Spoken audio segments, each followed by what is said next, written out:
फिर सबसे अच्छी बात यह है कि जिस फिल्म में मैं मुझसे गवाए म्यूज़िक डायरेक्टर ने, वो पहला सिंगर मैं हूँ कि सब दोबारा उसी गाने को मुझसे ही गवाया। जैसे तू चीज़ बड़ी है मस्त मस्त, फिर सेल्फी में थी वो लड़की देखी मुँह से सीटी, फिर टिप टिप बरसा पानी सूर्यवंशी,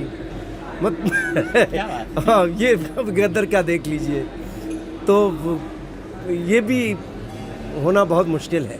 मतलब ऊपर वाले की असीम कृपा है, लोगों का बहुत बहुत प्यार है, पूरे दुनिया से प्यार मिला है, मिल रहा है।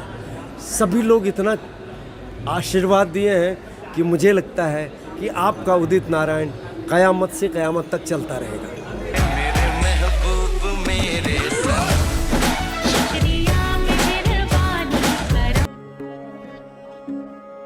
उड़ जा काले कावा तेरे मुंह विच खंड पावा। ओ मित्रा ओ यारा यारी तोड़ के मत जाना, हाँ ओ मित्रा ओ यारा यारी। They are playing the games. Music companies actually music company कैसे पता नहीं, म्यूज़िक कंपनी के साथ बाकी कुछ हमारे सिंगर्स में जो यूनिटी था, हमारे कॉलीग्स में जो यूनिटी था, वो सब अभी है नहीं। वो क्या अलग अलग सब जगह पकड़ लिया, सब पॉलिटिक्स अपने आप कर रहा है। जैसे कोई भी आप देख लो, अभी कोई भी एक पिक्चर आएगा, उसमें समझ लो ओरिजिनल सिंगर्स पुराना पिक्चर का कॉपी हो रहा है।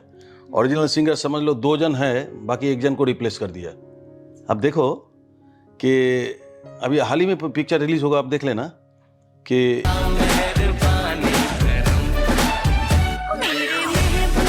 पिक्चर रिलीज होगा, आप देख लेना कि 2 जन अपना काम कर लिया, मतलब वो 2 जन मिले हुए हैं उसके साथ, और तीसरा जो सिंगर, जो ओरिजिनल सिंगर तीसरा है, तीसरे को वो लोग कट करके आउट कर दिया, उसकी जगह रिप्लेस कर दिया किसी को। How this is possible? तो इसमें से क्लियर पता चलता है कि सिंगर्स मिले हुए हैं, दैट सिंगर्स पर्टिकुलर वो लोग मिले हुए हैं कंपनी से, या कंपनी के साथ उनका कुछ है बंदोबस्त। तो इस तरह के पॉलिटिक्स अगर करेगा तो उसमें टिके रहना, हम जैसे लोग, हम तो स्ट्रेट फॉरवर्ड लोग हैं, हम बोलेंगे भाई काम कराओ, पैसा दो, काम करो।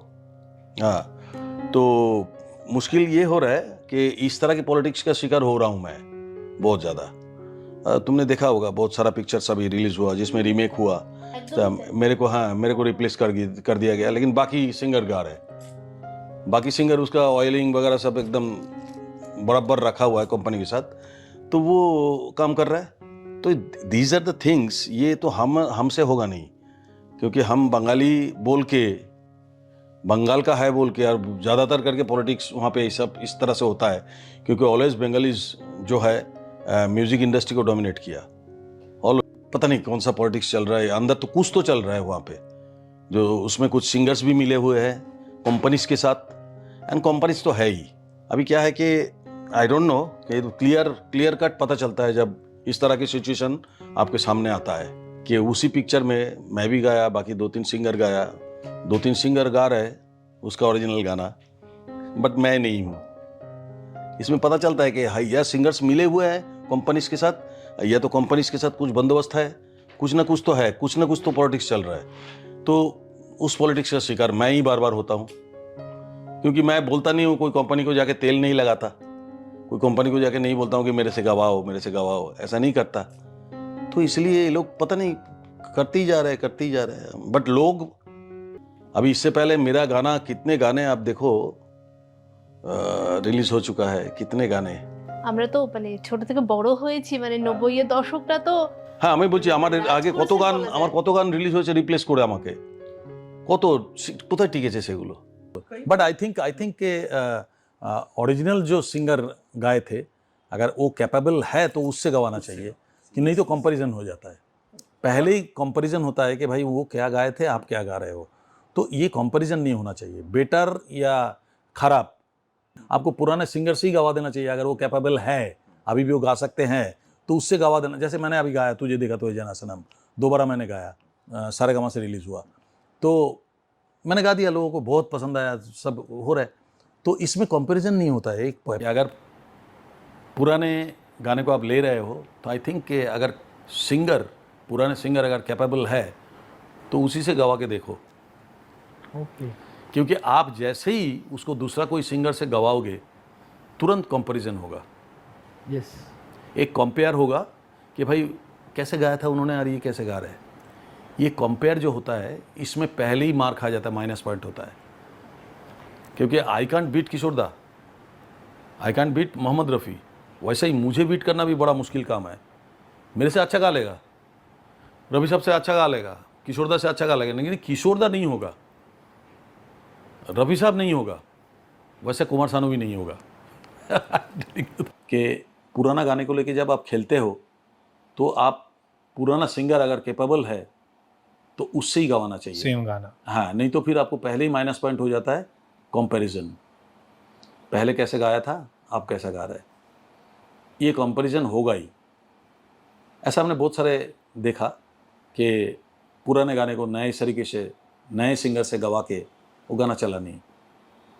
रेयर 100 में से एक कभी चल गया, वो भी बहुत पावरफुल उसका पब्लिसिटी हो तो इट डिपेंड्स कि अगर आप पुराने सिंगर से ही अगर कैपेबल है, वो अभी भी गा सकते हैं, तो उससे क्यों ना ट्राई करते हैं, उससे ट्राई करना चाहिए। ताकि आप जब पुराना गाने ही ले रहे हो तो पुराना सिंगर को भी गवाओ, बट नए ढांचे से नए सीरीज से उसको रिकॉर्ड करके आप प्रेजेंट कर सकते हो। उसमें आपको, मेरे को ऐसा लगता है कि उसमें सक्सेस आपको ज़्यादा मिलेगा।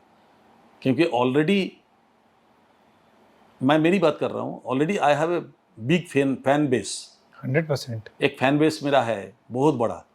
सबसे प्लस पॉइंट तो ये है कि पहले ही आपने वो फैन बेस को किल कर दिया, आपने उसको खींच लिया। तो इसमें आपको फ़ायदा है। आपको नया करके फैन बेस बनाना पड़ता है और एक बनी बनाया फैन बेस आपको मिलता है। आप सोच लो कौन सा बेटर है। तो ये सोचना चाहिए लोगों को।